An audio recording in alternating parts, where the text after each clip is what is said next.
is Helen Milne. I'm the operational manager here at the New Order of Fashion Lab. I'm Alicia Minnaard. I'm the head designer of Fixing Fashion, and next to that I have my own practice as a fashion designer, and I'm a textile instructor at Design Academy Eindhoven. Could you explain what your job entails? I mostly focus on running the lab, teaching people how to use the machines. I also focus on research and education for the New Order of Fashion.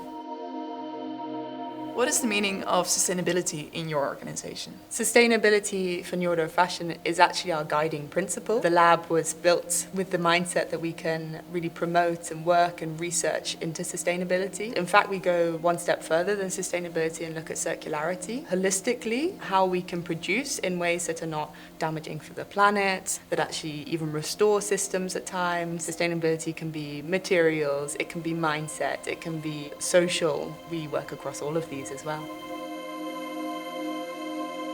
Could you describe a project or a process that illustrates the way you approach sustainability? The artistic research projects that we do throughout the year, normally with one or two of our talents. In particular, I would talk about one by Pris from Finland, where she produced, it was called the knot dress, and it was made completely 100% from linen. And in that process, she was sponsored with the linen from the European Federation of Flax. She worked with the linen project. We went to visit and understand harvesting linen and how linen really grows. And then she worked with a basket maker and a spinner, took the kind of tradition of basket making techniques and she applied it then to a garment. This kind of holistic view of understanding where your material comes from, who works with it, how we can work with it, maybe putting a twist on to see, okay, we're going to make something then mono material, and that's actually a circular design principle. For me, that's the kind of most holistic way we can look at sustainability.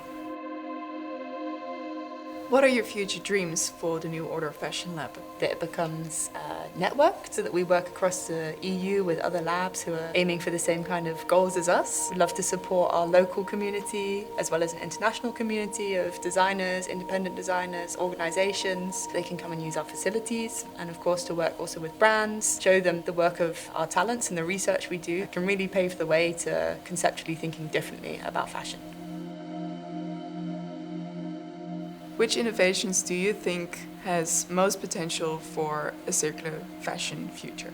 We talk a lot about innovation, and it's quite a marketing term, but actually we need to drastically scale back what we're doing, and so actually our innovations can be revisiting traditional techniques, local modes of production, revisiting different ways of doing things with people. For me, that would be the greatest innovation, is to work within planetary boundaries. But of course, to get there, we do need design skills as well, and as New Order of Fashion, that's what we focus on most, the design table, designing with monomateriality, designing for disassembly, designing for recyclability, and how you have to change your process so drastically. That's where we need to put our energies as well.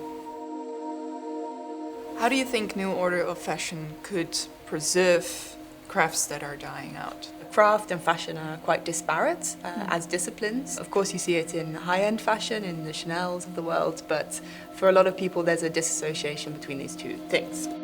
New Order of Fashion focuses on the preservation of craft. We have a residency called the Manus Ex Machina residency, and so we take a traditional craftsperson plus a talent, and we look at the translation of handcraft through to potential machine methodologies of making, and then we see, how can we use these for contemporary inspirational pieces as well.